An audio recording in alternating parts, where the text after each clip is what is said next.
Hello everyone, आप सभी कैसे हो। आई होप आप सभी अच्छे होंगे, आगामी परीक्षाओं की तैयारी कर रहे होंगे। मैं आज की क्लास में 30 अति महत्वपूर्ण प्रश्न लेकर आया हूं। ये सभी इम्पोर्टेंट क्वेश्चन आपके एग्ज़ाम के लिए बेहद इम्पोर्टेंट हैं। आप एग्ज़ाम देने से पहले एक बार इनको ज़रूर देख लें, क्योंकि हर सवाल यहाँ पर कॉन्सेप्ट क्लियर करने के लिए डिज़ाइन किया गया है।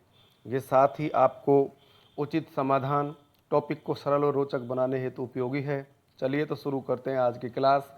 आज का टॉपिक है अपना भारत का सामान्य परिचय, जनरल इंट्रोडक्शन ऑफ इंडिया। इस टॉपिक में हम देखेंगे कि भारत के नामकरण से, स्थिति विस्तार से, क्षेत्रफल से, चारों ओर की परिसीमाओं से, जलीय सीमा, स्थलीय सीमा, पड़ोसी राज्य या निकट पड़ोस के जितने भी देश हैं उनके सीमावर्ती क्षेत्रों के बारे में इस टॉपिक में अति महत्वपूर्ण 30 क्वेश्चनों का कलेक्शन किया गया है, जो आपकी परीक्षा की दृष्टि से बेहद इंपॉर्टेंट है। चलो शुरुआत करते हैं। पहला क्वेश्चन, निम्नांकित में से कौन सा भारतीय राज्य म्यांमार की सीमा पर स्थित नहीं है। देखो यहाँ पर यह दिखाया गया है कि कौन सा भारतीय राज्य म्यांमार की सीमा पर स्थित नहीं है। तो आप देख पा रहे होंगे कि ये आपका जो नॉर्थ ईस्ट इंडिया का पार्ट है, यानी ये 7 राज्यों का एक समूह होता है जिसको आप सेवन सिस्टर्स कहते हैं। इन 7 राज्यों के समूह को सेवन सिस्टर, इसमें ध्यान से देखो, ये सिक्किम राज्य नहीं है। सिक्किम को छोड़ करके बाकी ये सारे के सारे राज्य सेवन सिस्टर्स कहलाते हैं, जिसमें एक तो हो गया अरुणाचल प्रदेश, दूसरा हो गया आपका असम, तीसरा हो गया मेघालय, चौथा हो गया आपका त्रिपुरा, इधर आपका नागालैंड हो गया, इधर आपका मणिपुर हो गया, इधर आपका मिजोरम हो गया। ये 7 राज्य मिलकर के 7 महीने या सेवन सिस्टर्स कहलाते हैं। अब म्यांमार की सीमा पर इनमें से 4 राज्य स्थित हैं। अब वो 4 जो भारत के पूर्वोत्तर राज्य हैं या पूर्वी राज्य हैं वो म्यांमार की सीमा बनाते हैं।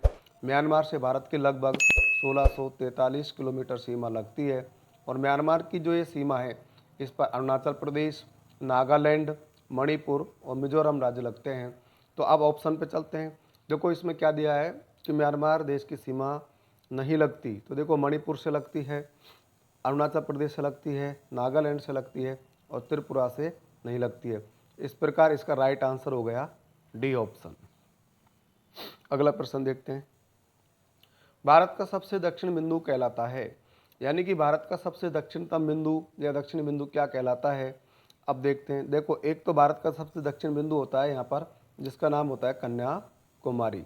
एक यहाँ पर दिए गए ऑप्शन के अनुसार जो बताइए अंडमान निकोबार द्वीप समूह है, अंडमान निकोबार द्वीप समूह, इस अंडमान निकोबार द्वीप समूह में भारत का सबसे जो दक्षिणतम बिंदु है वो आपका यहाँ दिखा रखा है इंदिरा पॉइंट। तो ये भारत में 6 डिग्री और 4 मिनट 6 डिग्री 4 मिनट उत्तरी अक्षांश पर स्थित है। यह भारत का सबसे दक्षिणतम बिंदु है, तो इसका राइट आंसर हो जाएगा ए। अब देखो ये भी आपका भारत का दक्षिण बिंदु कई बार पूछ लिया जाता है, तो ये 8 डिग्री और 4 मिनट उत्तरी अक्षांश पर स्थित है। 8 डिग्री 4 मिनट उत्तरी अक्षांश पर, और यहाँ से लेकर के यहाँ जो भारत आप उत्तर में देखते हैं तो ये 37 डिग्री और 6 मिनट उत्तरी अक्षांश पर है। तो ये है भारत का सबसे उत्तरी बिंदु है, जिसको आप कॉल पॉइंट के नाम से जानते हैं। तो ये कॉल पॉइंट सबसे उत्तरी बिंदु और ये इंदिरा पॉइंट सबसे दक्षिणी बिंदु होता है। इस प्रकार ये भारत के उत्तर दक्षिण बिंदु बहुत महत्वपूर्ण है, कई बार परीक्षा में पूछे जाते हैं। तो इस प्रश्न का उत्तर हो जाएगा आपका ए ऑप्शन। भारत के किस राज्य की सीमा बांग्लादेश से नहीं लगती। देखो यहाँ पर ये दिखाया गया है कि बांग्लादेश की सीमा नहीं लगती, ध्यान रखना है किस राज्य की सीमा बांग्लादेश से नहीं लगती। इसका मतलब भारत और बांग्लादेश के बीच में सबसे ज़्यादा सीमा लगती है। भारत का सबसे ज़्यादा स्थलीय सीमा बनाने वाला देश बांग्लादेश ही है। ये 4096.7 किलोमीटर लंबी सीमा बांग्लादेश से लगती है। अब बांग्लादेश से 5 राज्य सीमा बनाते हैं। भारत के 5 राज्य ऐसे हैं जो बांग्लादेश से सीमा बनाते हैं। इन 5 राज्यों में जब अपन देखते हैं तो सबसे ज़्यादा सीमा बनाने वाला राज्य है आपका पश्चिम बंगाल। लगभग 2217 किलोमीटर सीमा पश्चिम बंगाल की लगती है। तो सबसे ज़्यादा सीमा बनाता है आपका पश्चिम बंगाल। पश्चिम बंगाल के बाद में एक आसाम देख रहे हैं, ये आपका मेघालय देख रहे हैं, ये आपका त्रिपुरा देख रहे हैं, ये आपका मिजोरम देख रहे हैं। इस प्रकार भारत के 5 राज्य बांग्लादेश से सीमा बनाते हैं। भारत और बांग्लादेश के बीच में ये सीमा पहले ये 3 बीघा गलियारा के नाम से जानी जाती थी। इधर ये आप देख रहे हैं 3 बीघा गलियारा। इस प्रकार ये कई बार सवाल आया हुआ है कि 3 बीघा गलियारा। तो ध्यान दो यहाँ पर एक तो सवाल ये 3 बीघा गलियारा का भी पूछा जा सकता है कि भारत और बांग्लादेश के बीच में कौन सा गलियारा है। तो 3 बीघा गलियारा पहले कई बार एग्जाम पूछा गया है। अब वर्तमान में जो ये त्रिपुरा है ना, ये त्रिपुरा तीनों ओर से बांग्लादेश द्वारा घिरा हुआ राज्य है। यहाँ आप देख पा रहे होंगे कि ये त्रिपुरा राज्य है, ये तीनों ओर से बांग्लादेश से घिरा हुआ है। इधर इस प्रकार जब सीमा देखेंगे तो ऐसे। अब ये केवल इधर मिजोरम से लगता है, बाकी तीनों ओर बांग्लादेश से घिरा हुआ है। तो त्रिपुरा भारत का एकमात्र ऐसा राज्य है जो तीनों ओर बांग्लादेश से घिरा हुआ है। इस प्रकार भारत के 5 राज्य बांग्लादेश की सीमा पर स्थित हैं। अब यहाँ पूछा गया है बांग्लादेश की सीमा से नहीं लगने वाला राज्य। तो देखते हैं साहब, बांग्लादेश से कौन सीमा नहीं बनाता। तो इसमें राइट आंसर आपका होगा मणिपुर। तो दिए गए ऑप्शनों के हिसाब से इसमें देखोगे तो मणिपुर इस प्रकार का है जो म्यांमार से सीमा बनाता है, बांग्लादेश से सीमा नहीं बनाता। तो इसका राइट आंसर हो जाएगा आपका बी ऑप्शन। भारत का सबसे दक्षिण बिंदु इंदिरा पॉइंट कहाँ स्थित है? अभी अपन बता ही रहे थे कि भारत का सबसे दक्षिणतम बिंदु है वो इंदिरा पॉइंट आपके ग्रेट निकोबार द्वीप समूह में स्थित है। यहाँ जब आप अंडमान निकोबार द्वीप समूह देखेंगे तो इसमें यहाँ पर 6 डिग्री और 4 मिनट पर भारत का सबसे दक्षिणतम बिंदु ग्रेट निकोबार है। तो यहाँ पर जो ग्रेट निकोबार है इसका उत्तर इस प्रकार से आप निकाल सकते हैं। तो इस प्रश्न का उत्तर हो जाएगा आपका ए ऑप्शन। यह है भारत का सबसे दक्षिण बिंदु है। अगर मुख्य भूमिका पूछे तो यहाँ पर 8 डिग्री और 4 मिनट पर भी एक दक्षिण बिंदु कहलाता है जिसका नाम होता है कन्याकुमारी। तो ये तमिलनाडु राज्य में स्थित है। यह भारतीय मुख्य भूमि का दक्षिण बिंदु है और ये संपूर्ण भारत का दक्षिणतम बिंदु होता है जो ग्रेट निकोबार में स्थित है। भारत की प्रधान देशांतर रेखा किस राज्य से नहीं गुजरती, यानी कौन सा जो प्रधान रेखा है, जो प्रधान देशांतर रेखा, इसका मतलब कि जो आपका 82.5 डिग्री पूर्वी देशांतर रेखा है, तो 82.5 डिग्री पूर्वी देशांतर रेखा भारत से गुजरने वाला प्रधान देशांतर रेखा कहलाती है। तो ये भारत के 5 राज्यों से गुजरती है। 5 राज्यों में जैसे आपका उत्तर प्रदेश हो गया, दूसरा आपका मध्य प्रदेश हो गया, तीसरा आपका छत्तीसगढ़ हो गया, चौथा आपका उड़ीसा हो गया, पाँचवा आपका आंध्र प्रदेश हो गया। इन 5 राज्यों से गुजरती है। अब ये क्या है साहब, तो इससे पूरे देश का समय निर्धारित किया जाता है। भारत का जो मानक समय है वो इस 82.5 डिग्री रेखा से निर्धारित किया जाता है और भारतीय मानक समय इस ग्रीनविच रेखा से पूर्व में भारत स्थित है, तो पूर्व में जाते हैं तो समय बढ़ता है और ग्रीनविच रेखा से पश्चिम में जाते हैं तो समय घटता है। भारत की लोकेशन अपने पूर्व में है, इसलिए भारत का जो मानक समय है ग्रीनविच रेखा से 5.5 घंटे प्लस में है। 5.5 घंटे प्लस यानी 5.5 घंटे आगे है, ये आप ध्यान रखेंगे। अब यहाँ पूछा गया है कि ये कौन से राज्य से नहीं जाती है।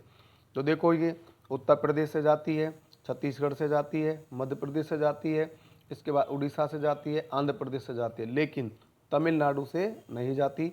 इसलिए इस प्रश्न का आपका जो राइट आंसर होगा वो तमिलनाडु होगा, ए ऑप्शन। देखो तमिलनाडु की लोकेशन यहाँ पर होती है, इसलिए यहाँ से नहीं जा रही।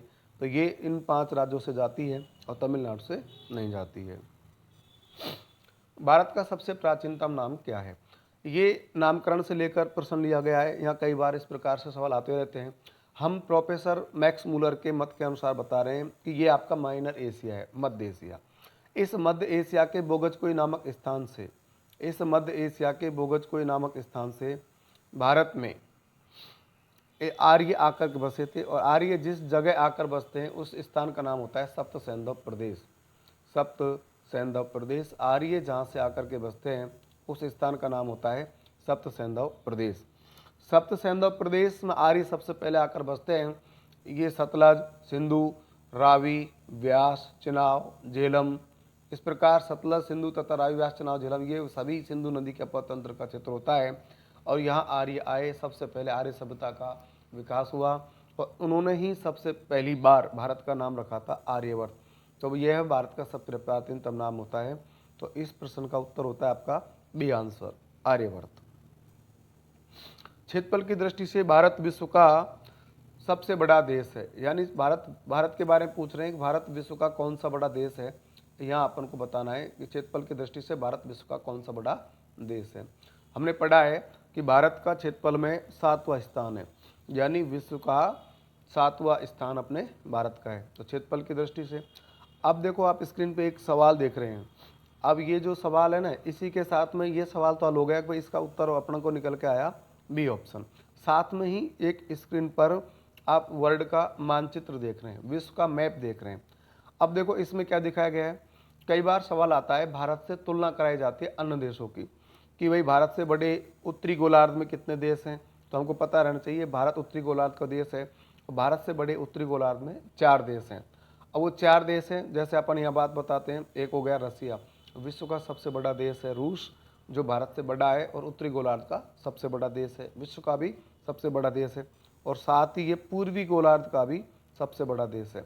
देखो कई कंडीशन बनेगी, उत्तरी गोलार्ध का सबसे बड़ा देश ये भी हो गया रूस, पूर्वी गोलार्ध का सबसे बड़ा देश ये भी हो गया रूस, इस प्रकार उत्तर पूर्वी गोलार्ध का सबसे बड़ा देश तो भी हो गया आपका रूस। तो रूस को लेकर के कई बार सवाल आते हैं, तो आप ये बात ध्यान रखेंगे कि रूस उत्तरी गोलार्ध का भी सबसे बड़ा देश है, पूर्वी गोलार्ध का भी सबसे बड़ा देश है, उत्तर पूर्वी गोलार्ध का भी सबसे बड़ा देश है। तो भारत से बड़े 4 देश आपके उत्तरी गोलार्ध में स्थित हैं। देखो साहब, एक तो रूस हो गया, इधर आपका दूसरा कनाडा हो गया, तीसरा आपका अमेरिका हो गया, चौथा आपका चीन हो गया। तो ये जो चारों बड़े देश हैं ये आपके उत्तरी गोलार्ध में हैं। इसके बाद भारत से बड़े दक्षिणी गोलार्ध में 2 देश हैं। अब दक्षिणी गोलार्ध में जो 2 देश हैं उनमें सबसे पहले आप देखेंगे, दक्षिणी गोलार्ध का सबसे बड़ा देश होता है ब्राज़ील और दूसरा बड़ा देश होता है ऑस्ट्रेलिया। देखो यहाँ पर ये दक्षिणी गोलार्ध होता है, दक्षिणी गोलार्ध का सबसे बड़ा देश अपन बता रहे हैं ब्राज़ील और दूसरा बड़ा देश होता है ऑस्ट्रेलिया। अब ये दक्षिणी गोलार्ध का सबसे बड़ा देश है और भारत से जब तुलना कराई जाती है तो भारत का स्थान अपना होता है 7वां और इसका होता है 5वां। इस प्रकार याद रखना है। कई बार प्रश्न ये आ जाता है पश्चिमी गोलार्ध के देशों का अवरोही क्रम बताओ। अब देखो पश्चिमी गोलार्ध का सबसे बड़ा देश होता है कनाडा, तो ये दूसरा बड़ा देश है ना, विश्व का दूसरा बड़ा देश कनाडा, ये पश्चिमी गोलार्ध का सबसे बड़ा देश है। पश्चिमी गोलार्ध का दूसरा बड़ा देश होता है यूएसए, पश्चिमी गोलार्ध का तीसरा बड़ा देश होता है ब्राज़ील, ये आपका ब्राज़ील है, और चौथा बड़ा देश होता है अर्जेंटीना, तो ये आपका अर्जेंटीना है, ब्राज़ील से नीचे अर्जेंटीना। तो ये पश्चिमी गोलार्ध के 4 बड़े देश हैं। कई बार सवाल आ जाता है तो आप ये भी ध्यान रख सकते हैं। तो ये थे आपके 8 देश। तो पहला स्थान विश्व के जब 8 देश आप पढ़ लिए हैं तो देखो 9वां देश होता है आपका कजाकिस्तान और 10वां होता है आपका अल्जीरिया। अफ्रीका महाद्वीप का सबसे बड़ा देश होता है अल्जीरिया। इस प्रकार ये विश्व के मानचित्र में टॉप 10 जो आपके देश दिखाए गए हैं उनके बारे में सामान्य जानकारी थी। भारत का अक्षांशीय विस्तार क्या है? भारत का अक्षांशीय विस्तार क्या है? इसका मतलब अपन यहाँ से लेकर के और यहाँ तक पढ़ने वाले हैं। अब भारत उत्तरी गोलार्ध का देश है, आप सबको ये मालूम है कि भारत है जो भूमध्य रेखा के उत्तर में स्थित है। इसका मतलब भारत में अक्षांश रेखा लगेंगी वो उत्तरी अक्षांश वाली लगेंगी। अब देखो सब, अब भारत में उत्तरी अक्षांश का देश है तो देखो यहाँ पर 8 डिग्री 4 मिनट उत्तर से 37 डिग्री 6 मिनट होता है, इसका मतलब ये राइट आंसर नहीं है। अब 68 डिग्री ये यहाँ पर इस प्रकार से गलत हो गया। अब लगाने को इसमें उत्तर उत्तर लगा रखा है, लेकिन आप थोड़ा ध्यान से पढ़ेंगे, ये आपका पूर्व लगा रखा है, ये पूर्व लगा रखा है इधर। अब देखो 8 डिग्री 4 मिनट उत्तरी अक्षांश से 37 डिग्री 6 मिनट उत्तरी अक्षांश तक, तो इस प्रश्न का राइट आंसर हो जाएगा आपका डी ऑप्शन। अब यहाँ देखो ये 8 डिग्री और 4 मिनट है जो आपके कन्याकुमारी तमिलनाडु से शुरू होकर के भारत इस प्रकार उत्तरी गोलार्ध का देश है। अब भारत में अक्षांश विस्तार इस प्रकार उत्तरी अक्षांश है, तो ये आप देखेंगे तो 37 डिग्री और 6 मिनट उत्तरी अक्षांश तक भारत फैला हुआ है। तो इसमें आपने क्या देखा कि भारत जो उत्तरी अक्षांश में ये फैला हुआ है, तो देखो ध्यान से कि ये लगभग 29 डिग्री और 2 मिनट 29 डिग्री और 2 मिनट का अक्षांश विस्तार रखता है। तो इस प्रश्न का राइट आंसर हो जाएगा डी ऑप्शन। भारत में सर्वाधिक लंबी समुद्र तटीय सीमा वाला राज्य है, यानी सबसे लंबी समुद्र तट की सीमा किस राज्य की है, इसमें यह पूछा जा रहा है। तो समुद्र तटीय सीमा पर भारत के 9 राज्य हैं। आप ध्यान रखें कि भारत के 9 राज्य आपके समुद्र तटीय सीमा पर स्थित हैं। इन 9 राज्यों में एक तो होता है आपका गुजरात, दूसरा होता है आपका महाराष्ट्र, तीसरा होता है आपका गोवा, चौथा होता है आपका कर्नाटक, इधर आपका केरल होता है, ये आपका तमिलनाडु होता है, 7वां आंध्र प्रदेश होता है, 8वां आपका उड़ीसा होता है और 9वां आपका पश्चिम बंगाल होता है। इस प्रकार 9 तटवर्ती जो राज्य हैं वो आपके समुद्र सीमा बनाते हैं। अब यहाँ पूछा गया है कि सबसे लंबी समुद्र तटीय सीमा किस राज्य की लगती है। राज्य पूछा है प्यारे बच्चों, तो अपन को राज्य ध्यान रखना है। तो यहाँ सबसे लंबी जो तटीय सीमा है वो आपके गुजरात की लगती है। गुजरात की जो लंबी तटीय सीमा है वो लगभग यहाँ पर 1214 किलोमीटर लगती है। इस प्रकार गुजरात भारत से सबसे लंबा तट साझा करता है। तो इसका उत्तर हो गया आपका बी ऑप्शन। किस वर्ष गंगा नदी की डॉल्फिन को भारत का राष्ट्रीय जलीय जीव घोषित किया गया है? देखो ध्यान रखो कि भारत सरकार ने वर्ष 2009 में गंगा नदी को राष्ट्रीय नदी, गंगा नदी को राष्ट्रीय नदी और गंगा में मिलने वाला जो गंगेश डॉल्फिन है इसको राष्ट्रीय जलचर जीव या जलीय जीव घोषित किया गया था। तो इसका राइट आंसर हो जाएगा आपका डी ऑप्शन। आदम का पुल निम्न में से कौन से दो देशों के बीच स्थित है? अब आदम का पुल कौन से दो देशों के बीच स्थित है? इस प्रकार आपने देखा होगा, यहाँ अपना एक पड़ोसी देश है जिसका नाम है श्रीलंका। तो श्रीलंका, भारत और श्रीलंका के बीच में ये आदम का पुल स्थित है। इसके अलावा भारत और श्रीलंका के बीच में, इस प्रश्न का जो आप राइट आंसर हो गया डी। इसके साथ अब मैं एक दो जानकारी और बता देता हूँ। भारत और श्रीलंका के बीच में यहाँ पर एक द्वीप होता है जिसका नाम है रामेश्वरम। यहाँ पर एक पुल बना रहे हैं जिसको आप आदम का पुल कहते हैं, राम सेतु कहते हैं।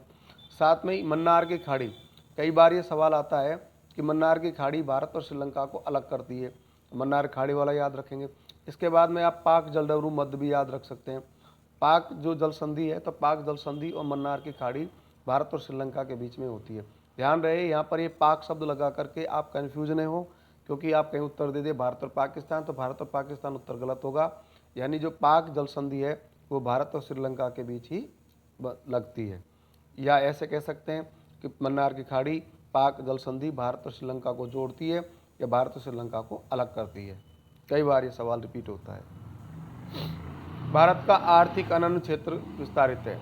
अब देखो जो भारत का आर्थिक अनन्य क्षेत्र है ना, एक्सक्लूसिव इकोनॉमिक जोन, तो इसकी दूरी पूछते हैं। यहाँ पर भी क्या है, वही समुद्री जो तट है, इस समुद्र तट से इस प्रकार से यहाँ पर ये तय की जाती है कि ये मान लो आपकी एक बेस लाइन है, आधार रेखा है, इससे कौन सा देश कितनी दूर है और कितना उसका अधिकार है, इसके बारे में यहाँ बताया गया है।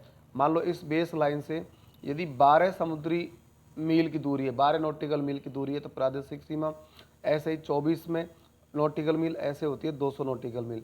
तो जो 200 नॉटिकल मील है ना, यानी 200 समुद्री मील है, ये आपका अनन्य आर्थिक क्षेत्र कहलाता है। तो इस प्रश्न का आपका जो राइट आंसर होगा वो होगा ऑप्शन बी, तो 200 समुद्री नॉटिकल मील। आगे इस 200 से आगे से भी हाई सी होता है, उच्च सागर, जहाँ सभी देशों का एक समान अधिकार होता है। तो इस प्रश्न का आपका सही उत्तर होगा ऑप्शन बी। निम्नलिखित में कौन सा द्वीप भारत और श्रीलंका के मध्य है? यानी ऐसा कौन सा द्वीप है जो भारत और श्रीलंका के बीच है? अभी मैं आपको बता रहा था कि दिए गए सारे द्वीपों में जब आप बात करेंगे तो ये एलोरा एलिफेंटा वाले द्वीप है ना, वो तो यहाँ पर है, एलोरा एलिफेंटा वाले द्वीप। रामेश्वरम द्वीप आपके यहाँ पर है, तो ये आपका श्रीलंका होता है। और लक्षद्वीप है ना, ये आपका अलग से केंद्र शासित प्रदेश है, तो ये लक्षद्वीप होता है। और न्यूमूर द्वीप है ना, ये बांग्लादेश के नीचे, यहाँ पर बांग्लादेश के नीचे न्यूमूर द्वीप होता है। तो कई बार ये भारत और बांग्लादेश के बीच में जो न्यूमूर द्वीप है, ये विवादित स्थल रहा है, ये आपका न्यूमूर द्वीप होगा। रामेश्वरम, अब इसका प्रश्न का उत्तर हो गया आपका रामेश्वरम द्वीप, तो ऑप्शन सी इसका राइट आंसर है। अब देखो, अभी पुलिस के पेपर में एक सवाल पूछा गया था कच्चा तीबू द्वीप, तो इसको भी आप ध्यान रखें। कच्चा तीबू द्वीप भी भारत और श्रीलंका के बीच में है, तो कच्चा तीबू द्वीप यहाँ पर है, तो ये भारत और श्रीलंका के बीच में कच्चा तीबू द्वीप है, तो ये विवाद का प्रमुख कारण रहता है। और ये आपका रामेश्वरम द्वीप है। तो रामेश्वरम द्वीप, कच्चा तीबू द्वीप, दोनों द्वीप याद रखेंगे, भारत और ये आपका श्रीलंका देश है। कर्क रेखा निम्नांकित में से किस राज्य से होकर के नहीं गुजरती? यानी भारत का कौन सा राज्य ऐसा है जहां से कर्क रेखा नहीं गुजरती? तो मैं ये बता दूं, कर्क रेखा पर 8 राज्य हैं, यानी भारत के 8 राज्यों से कर्क रेखा गुजरती है। अब जो 8 राज्य हैं उनमें अब यहाँ से देखो, इसमें एक तो हो गया आपका गुजरात, दूसरा हो गया आपका राजस्थान, तीसरा हो गया आपका मध्य प्रदेश, चौथा हो गया आपका छत्तीसगढ़, पांचवा हो गया आपका झारखंड, ये आपका पश्चिम बंगाल हो गया, सातवां आपका ये वाला त्रिपुरा हो गया, और ये वाला मिजोरम हो गया। इस प्रकार 8 राज्यों से कर्क रेखा गुजरती है।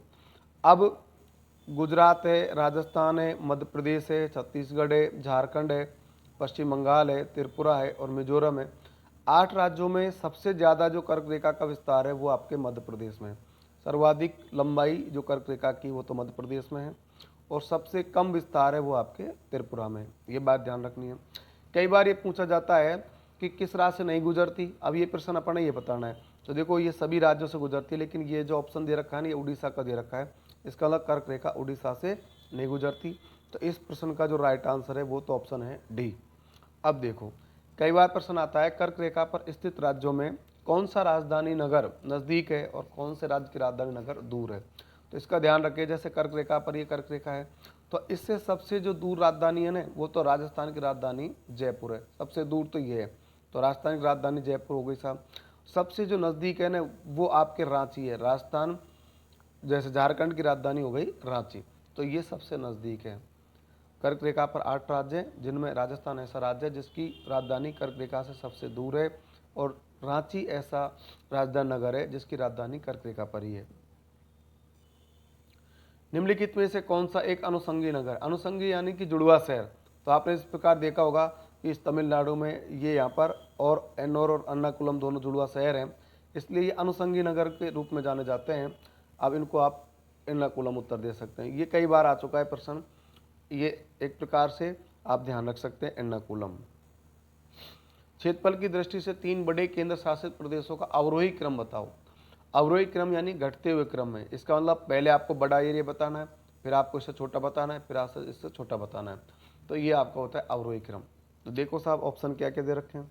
पहला ऑप्शन दे रखा है दिल्ली, पांडिचेरी और अंडमान निकोबार द्वीप समूह।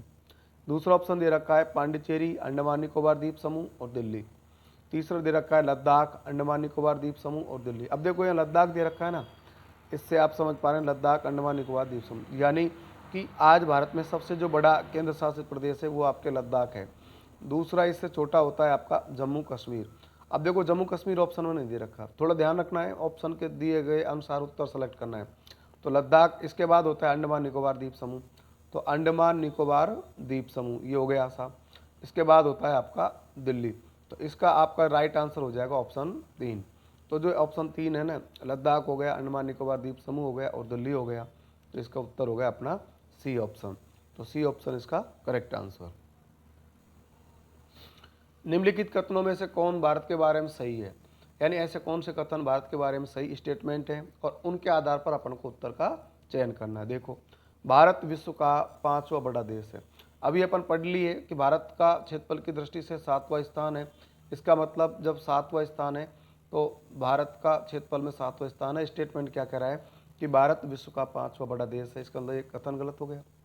भारत यानी यह स्थलमंडल के कुल क्षेत्रफल का, अब स्थलमंडल का या पृथ्वी के कुल क्षेत्रफल का 2.4% भाग पर फैला हुआ है, अधिकृत किए हुए या फैला हुआ है, तो ये कथन सही है। समूचा भारत उष्ण कटिबंध में स्थित है, ये कथन फिर गलत है। देखो आपने ये पढ़ा होगा कि कर्क रेखा जो होती है ना, कर्क रेखा ये भारत के जलवायु को 2 भागों में विभाजित कर देती है। अब कर्क रेखा से नीचे उष्णाद्र जलवायु और कर्क रेखा से ऊपर है शीतोष्ण जलवायु या शीत जलवायु। इस प्रकार पूरा भारत उष्ण कटिबंधीय कटिबंध में नहीं आता। अब उष्ण कटिबंध में नहीं आता, इसका मतलब ये कथन गलत है। 82.5 डिग्री पूर्वी देशांतर रेखा का उपयोग भारतीय मानक समय को निर्धारित करने में किया जाता है। हाँ, अभी अपन पीछे पढ़ के आए ही हैं कि 82.5 डिग्री पूर्वी देशांतर रेखा से भारत का मानक समय निर्धारित किया जाता है, पूरे देश का समय इसी से निश्चित होता है। इस प्रकार ये कथन आपका 2 और एक कथन आपका 4, यानी इसका उत्तर हो जाएगा आपका डी ऑप्शन।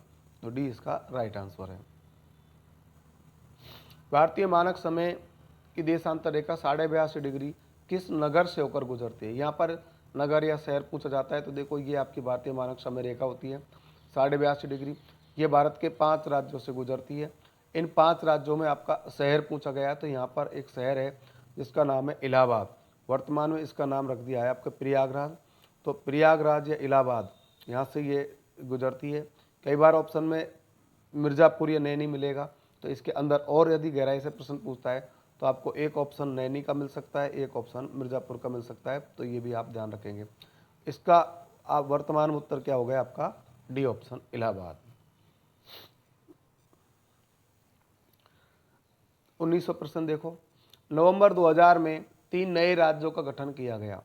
अब जो है नवंबर 2000 में 3 नए राज्यों का गठन किया गया है ना, अब ये क्या है, 3 नए राज्यों का गठन किया गया है।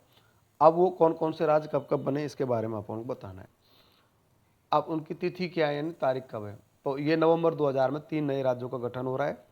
अब ध्यान से देखो, 26वां जो राज्य बना, यानी गोवा अपना 1987 में बना था और वो 25वां राज्य था।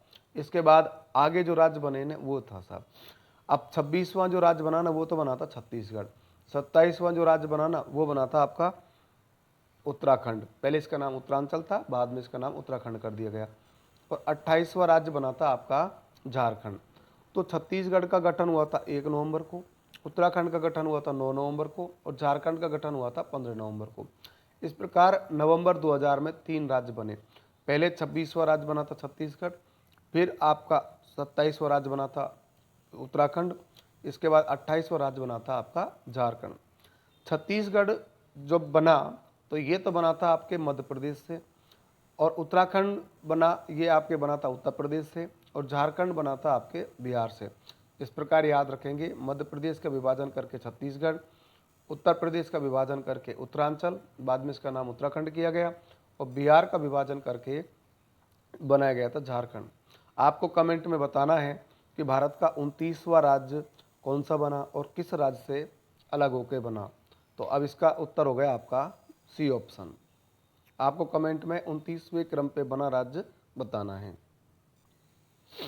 भारत का देशांतरीय विस्तार कितना है? अब देखो, अपन ये देशांतरीय विस्तार पूछ रहे हैं, इसका मतलब भारत का जो देशांतरीय विस्तार है वो यहाँ पर कितना होगा। तो देखो ध्यान से, ये आपका जो पश्चिमी बिंदु है ना, और ये आपका जो पूर्वी बिंदु है, यहाँ तक देशांतर विस्तार पढ़ा जाता है। अब ये जो प्रमुख देशांतर दे रखा है 68 डिग्री, इधर दे रखा है आपका 97 डिग्री ईस्ट। अब देखो यहाँ ये देशांतर है तो 68 डिग्री और 7 मिनट, 68 डिग्री और 7 मिनट पूर्वी देशांतर से भारत शुरू होता है। इस प्रकार ये भारत का देशांतर विस्तार आगे जाता है। और यहाँ जो स्थान है ये आपके 97 डिग्री और 25 मिनट तक है। 68 डिग्री 7 मिनट से और 97 डिग्री 25 मिनट तक भारत फैला हुआ है। इसका मतलब भारत का देशांतर विस्तार कितना होगा? जब 97 डिग्री 25 मिनट से आप ये माइनस करेंगे तो आप पाएंगे कि लगभग 29 डिग्री और 18 मिनट भारत का देशांतरीय विस्तार पूर्वी गोलार्ध में होता है। भारत का देशांतर विस्तार किस गोलार्ध में है? पूर्वी गोलार्ध में होता है। अब इसके आधार पर आप लगा सकते हैं कि लगभग आंसर क्या आएगा? 30 डिग्री। तो इस प्रश्न का उत्तर हो जाएगा आपका डी ऑप्शन। ये भारत का देशांतरीय विस्तार है। भारत का सबसे छोटा क्षेत्रफल की दृष्टि से केंद्र शासित प्रदेश कौन सा है? अभी अपन ने 3 बड़े क्षेत्रफल की दृष्टि से केंद्र शासित प्रदेश पढ़े, यहाँ पूछा है सबसे छोटा केंद्र शासित प्रदेश कौन सा है। तो इसका प्रश्न जो पूछा गया है इसका उत्तर होता है आपका लक्षद्वीप। लक्षद्वीप भारत का सबसे छोटा केंद्र शासित प्रदेश है। तो इसका जो आपका राइट आंसर होगा वो आपका होगा ऑप्शन बी, लक्षद्वीप। ये भारत का सबसे छोटा केंद्र, लक्षद्वीप की जो लोकेशन है वो आपके यहाँ होती है, ये आपका लक्षद्वीप होता है क्षेत्रफल की दृष्टि से सबसे छोटा केंद्र शासित प्रदेश। इसकी जो राजधानी है वो कावारत्ती होती है। अभी ये पुलिस के पेपर में ये लक्षद्वीप की राजधानी कावारत्ती पूछी गई थी, इसको आप थोड़ा ध्यान रखेंगे। और ये लगभग 32 वर्ग किलोमीटर एरिया में ही फैला हुआ भारत का सबसे छोटा केंद्र शासित प्रदेश होता है लक्षद्वीप। तो इसका आपका राइट आंसर हो गया बी उत्तर। 22वां प्रश्न देखो, भारत का उत्तर से दक्षिण विस्तार क्या है? अब देखो यहाँ पर अपन को भारत का उत्तर दक्षिण विस्तार बताना है, यानी इसको उसके पार समझेंगे कि ऐसे आपने जब भारत का मानचित्र देखा है तो भारत में उत्तर से और दक्षिण तक विस्तार बताने के लिए पहले आपको भारत का उत्तरी बिंदु और भारत का दक्षिणतम बिंदु इसके बारे में थोड़ी सी जानकारी होना जरूरी है। आपने देखा है जैसे आप इसको भारत के उत्तरी बिंदु और दक्षिणी बिंदु बताएंगे तो भारत भूमध्य रेखा के उत्तर में है, ये ध्यान रखो। इसके बाद अपन को जब पता है भारत भूमध्य रेखा के उत्तर में है तो निश्चित रूप से उत्तरी अक्षांश रेखाएं भारत से लगेंगी। उत्तरी अक्षांश रेखाएं भारत से लगेंगी तो भारत से लगने वाले उन उत्तरी अक्षांशों में सबसे पहले कहाँ से प्रारंभ करेंगे और कहाँ आप ख़त्म करेंगे, ये बात का आपको पता रहे। देखो साहब, अब मैं ये बता रहा हूँ कि देखो ये अगर यहाँ से पूछा जाए तो भारत का एक स्थान होता है 8 डिग्री और 4 मिनट यहाँ से, और एक स्थान अपन यहाँ से पढ़ रहे हैं 37 डिग्री और 6 मिनट। तो 37 डिग्री और 6 मिनट जो पढ़ रहे हैं ना यहाँ तक, अब यहाँ से और यहाँ तक भारत का उत्तर दक्षिण विस्तार है। अब ये जो उत्तर दक्षिण विस्तार है ना ये आपको होता है 3214 किलोमीटर। लेकिन कई बार ये पूर्व पश्चिम विस्तार भी पूछ लेता है, तो यहाँ से लेकर के और यहाँ तक ये आपका होता है पूर्व पश्चिम विस्तार। तो ध्यान रहे, पूर्व से जो पश्चिम तक विस्तार है वो तो है 2933 किलोमीटर, और उत्तर से दक्षिण तक विस्तार है वो आपका होता है 3214 किलोमीटर। इस प्रश्न में यही पूछा गया है कि उत्तर दक्षिण विस्तार कितना है, तो 3214 किलोमीटर। इसका मतलब राइट आंसर हो जाएगा आपका बी ऑप्शन। निम्न स्थानों में से कौन सा स्थान दिसंबर में अधिकतम सूर्य प्रकाश प्राप्त करता है? सूर्य प्रकाश यानी सूर्य ताप। थोड़ा इसको कम कर लेते हैं।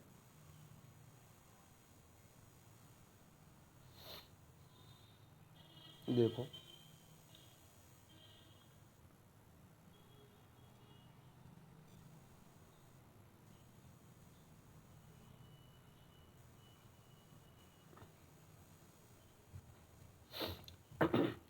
कौन सा स्थान दिसंबर में अधिकतम सूर्य प्रकाश यानी सूर्य ताप। अब यहाँ पर आपको सूर्य ताप के आधार पर बताना है। तो देखो साहब, हम ये कई बार अच्छे से जानते हैं, कई बार पहले पढ़ा होगा कि भूमध्य रेखा पर दिन रात बराबर होते हैं। तो 21 मार्च, एक तारीख है 21 मार्च और एक तारीख है आपके 23 दिसंबर। तो 21 मार्च और 23 सितंबर को दिन रात बराबर होते हैं। भूमध्य रेखा पर 12 घंटे के दिन और 12 घंटे की रात होती है। 21 मार्च के बाद सूर्य उत्तरायण में जाता है और 23 सितंबर के बाद सूर्य दक्षिणायन में जाता है। जब सूर्य उत्तरायण में जाता है तो अब देखो, उत्तरायण में जाने के बाद जैसे मार्च है, अप्रैल है, मई है और जून है। तो मार्च, अप्रैल, मई और जून में ये सीधी किरणें पड़ेंगी कर्क रेखा पर, जिसको आप कहते हैं कर्क संक्रांति। अब कर्क रेखा पर जब सीधी किरणें पड़ रही है ना, वो तारीख है आपके 21 जून। 21 जून को सीधी किरणें पड़ रही हैं कर्क रेखा पर, ये आपकी कर्क रेखा हो गई। इस दिन भारत में सबसे ज़्यादा गर्मी पड़ती है, सबसे ज़्यादा सूर्य प्राप्त करता है। अब सूर्य ताप ज़्यादा प्राप्त होता है तो ये आपका जून का महीना होता है। एकदम प्रश्न में पूछा गया है कि दिसंबर में और अधिकतम सूर्य प्राप्त कहाँ होता है। अब देखो साहब, दिसंबर में यानी कि 23 सितंबर के बाद सूर्य की जो स्थिति है वो होती है दक्षिणायन में। दक्षिणायन में जब सूर्य होता है, अब मान लो सूर्य कहाँ चमक रहा है, पृथ्वी के दक्षिण की ओर। तो यहाँ से सूर्य की सीधी किरणें पड़ेंगी मकर रेखा के ऊपर। तो मकर रेखा पर जब सीधी किरणें पड़ेंगी तो ये तारीख होती है 22 दिसंबर। 22 दिसंबर को मकर संक्रांति होती है। तो 22 दिसंबर को जब मकर संक्रांति होती है तो सूर्य मकर रेखा पर सीधा चमक रहा होता है। अब इस दिन बताना है कि जब सूर्य मकर रेखा पर सीधा चमक रहा है, यानी कि ऑस्ट्रेलिया में या दक्षिणी गोलार्ध में सीधा चमक रहा है, तो भारत में अधिकतम सूर्य ताप कहाँ प्राप्त होगा। तो देखो, जब आप इस प्रकार देखते हैं तो भारत में अधिकतम सूर्य ताप कहाँ प्राप्त होगा, तो कर्क रेखा तो जून में और ये आपकी भूमध्य रेखा, और अब चमक रहा है सूर्य यहाँ पर मकर रेखा पर। तो यहाँ से जो स्थान नज़दीक होगा ना, वहाँ सूर्य ताप ज़्यादा प्राप्त होगा। अब देखो, यहाँ से सबसे पहले स्थान आएगा आपका कन्याकुमारी, फिर इसके ऊपर और जाएंगे, इसके ऊपर और जाएंगे। तो आपने क्या देखा कि कन्याकुमारी आपका पहला स्थान है जहाँ सूर्य ताप ज़्यादा प्राप्त होगा, क्योंकि ये इधर से जब देखेंगे तो सबसे नज़दीक आपका कन्याकुमारी होगा। तो आप जब इस प्रकार से इसको समझेंगे तो इसका राइट आंसर निकाल पाएंगे। इसका उत्तर हो जाएगा आपका आंसर बी, कन्याकुमारी।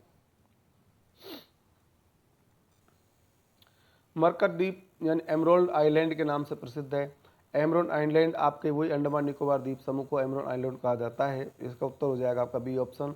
अंडमान निकोबार द्वीप समूह की जो स्थिति है वो देखो साहब, ये आपके यहाँ अंडमान ऐसे द्वीप बसे हुए हैं, छोटा अंडमान, बड़ा अंडमान, ऐसे ये यहाँ पर ये आपके बंगाल की खाड़ी में द्वीप हैं। इनमें बड़ा अंडमान है, छोटा अंडमान है, कार निकोबार है, ग्रेट निकोबार है।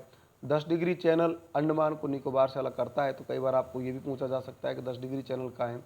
तो आपका लघु अंडमान और कार निकोबार के बीच में 10 डिग्री चैनल होता है। तो ये जो द्वीप है ना, ये मरकत द्वीप के नाम से प्रसिद्ध है। तो इसका उत्तर हो जाएगा आपका बी ऑप्शन। भारतीय संघ में कुल कितने राज्य हैं। आज की जो पोजीशन है उसके हिसाब से, आज की कंडीशन के हिसाब से आप बताएंगे भारतीय संघ में कितने राज्य हैं। देखो ध्यान से, अब भारत में 28 राज्य है। पहले भारत में 29वां राज्य होता था तेलंगाना। अब 29वां राज्य तेलंगाना था, तो ये आपके 2014 में बना था। तो ये तेलंगाना बन गया। आंध्र प्रदेश से अलग होकर के नया राज्य तेलंगाना बन गया। तो ये आंध्र प्रदेश है और इससे अलग होकर के नया राज्य बना दिया तेलंगाना।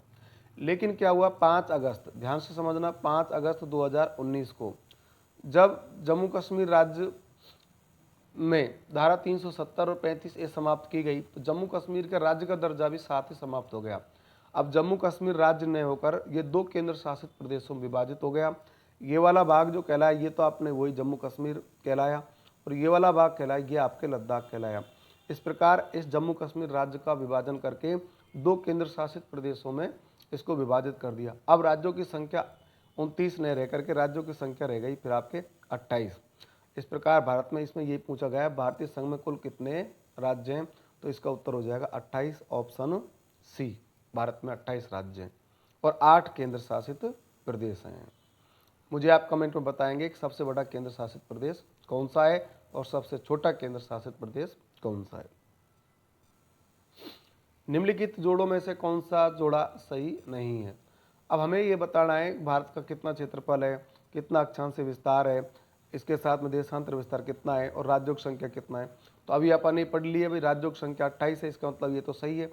फिर देशांतर विस्तार अब ये पढ़ते आ रहे हैं, तो भारत का जो देशांतर विस्तार है ना वो 68 डिग्री 7 मिनट उत्तर आ गया, देखो यहाँ से, और 97 डिग्री 25 उत्तर। इसका मतलब भारत का देशांतर विस्तार उत्तर में नहीं है, यही ऑप्शन आपका गलत है।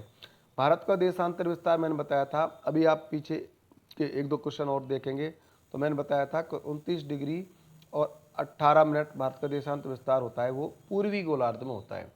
तो ये आपका उत्तर लगा हुआ, इसलिए ये आपका गलत है। यहाँ पर यही पूछा है कौन सा जोड़ा सही नहीं है, इसके अंदर इस प्रश्न का जो राइट आंसर हो जाएगा वो हो जाएगा सी। आगे देखो साहब, भारत का क्षेत्रफल होता है 32,87,263 वर्ग किलोमीटर, तो ये आपका सही है। अक्षांश विस्तार 8 डिग्री 4 मिनट उत्तरी अक्षांश से 37 डिग्री 6 मिनट उत्तरी अक्षांश। तो बाकी ये तीनों स्टेटमेंट सही है, यानी ए कथन सही है, इसका बी कथन सही है, इसका डी कथन सही है। लेकिन जो सी कथन है ये गलत है कि उत्तरी अक्षांश होना चाहिए था, और देशांतर पूछता है तो पूर्व होना चाहिए था। तो भारत में देशांतर लगेंगे पूर्वी, तो इसलिए ये कथन गलत है। इसका उत्तर हो गया सी। क्षेत्रफल की दृष्टि से देश के 3 छोटे राज्यों का आरोही क्रम। एक तो देखो 3 छोटे राज्य पूछे हैं, एक क्या पूछा है, क्रम पर ध्यान देना, आरोही क्रम। कई बार होता है अवरोही क्रम, कई बार होता है आरोही क्रम। आरोही मतलब पहले छोटा बताना है, फिर इससे बड़ा बताना है, फिर इससे और बड़ा बताना है, ऐसे ये बढ़ते हुए क्रम में बताना है, इसको कहते हैं आरोही क्रम। तो देखो देश का सबसे छोटा राज्य होता है वो होता है आपका गोवा, इससे जो बड़ा राज्य होता है वो आता है आपका सिक्किम, इससे बड़ा राज्य होता है वो होता है आपका त्रिपुरा, इससे भी बड़ा राज्य होता है वो होता है नागालैंड। तो जीएसटीएन, इस प्रकार एक ट्रिक याद रखेंगे, जीएसटी यानी गोवा, सिक्किम और त्रिपुरा। तो इस प्रश्न का उत्तर हो गया आपका बी उत्तर, ऑप्शन बी। क्षेत्रफल की दृष्टि से 3 छोटे राज्य पूछे हैं और उनका आरोही क्रम पूछा है, यानी कि असेंडिंग ऑर्डर पूछा है। तो यहाँ पर गोवा हो गया, सिक्किम हो गया, त्रिपुरा हो गया। आप बताएंगे कि क्षेत्रफल की दृष्टि से भारत के 4 बड़े राज्य कौन से हैं। ये छोटे राज्य हैं, 4 बड़े राज्यों का अवरोही क्रम आप कमेंट में बताएं कि भाई भारत में क्षेत्रफल की दृष्टि से 4 बड़े राज्य कौन से हैं। वैसे ये सवाल आगे आने वाला है, देखो साहब। क्षेत्रफल की दृष्टि से भारत के 4 बड़े राज्यों का सही क्रम यानी कि अवरोही क्रम बताना है। अब देखो भारत में जो 4 बड़े राज्य हैं उनके आधार पर आप देखते हैं, तो देश का सबसे बड़ा राज्य है राजस्थान, देश का सबसे बड़ा राज्य हो गया राजस्थान। दूसरा बड़ा राज्य है मध्य प्रदेश, तीसरा हो गया आपका महाराष्ट्र, चौथा हो गया आपका उत्तर प्रदेश, तो और पाँचवा हो जाता है आपका गुजरात। अगर इसमें होता तो पाँचवा राज्य आपका गुजरात हो जाता। तो इसका उत्तर तो हो गया आपका ए ऑप्शन। अब मैं एक दो जानकारी बता देता हूँ। जब 1956 में राज्य पुनर्गठन आयोग की सिफारिश पर भारत में ये राज्य स्थापित किए गए थे, तो उस समय भारत में 14 राज्य और 6 केंद्र शासित प्रदेश स्थापित किए गए।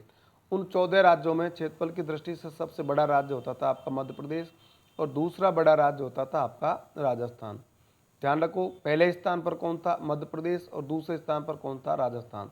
लेकिन अभी अपन एक पीछे प्रश्न पढ़ के आए हैं कि वर्ष 2000 में 3 नए राज्य बनाए गए। अब जो 3 नए राज्य बनाए ना, उनमें एक बनाया था 26वां छत्तीसगढ़, 27वां उत्तराखंड और 28वां बिहार।